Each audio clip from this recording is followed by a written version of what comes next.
Welcome to Penrose Learning, where we make understanding easy.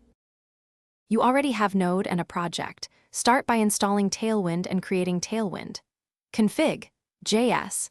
Once done, wire Tailwind into your build by importing at Tailwind base, components, utilities in your main CSS file.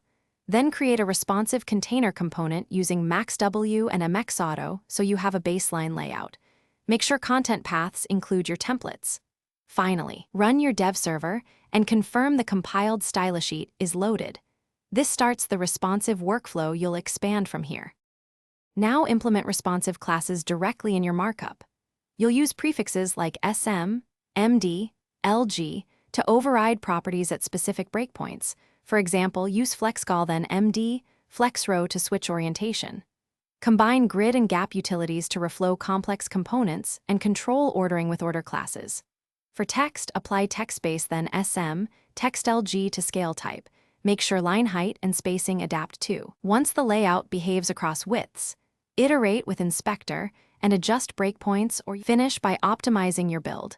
Enable JIT or content-based purge so only used classes remain, reducing file size.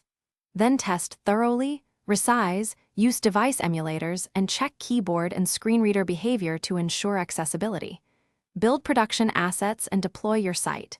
If something breaks, a key troubleshooting tip. Inspect the compiled CSS to confirm the generated utility class exists and that content paths include the affected template.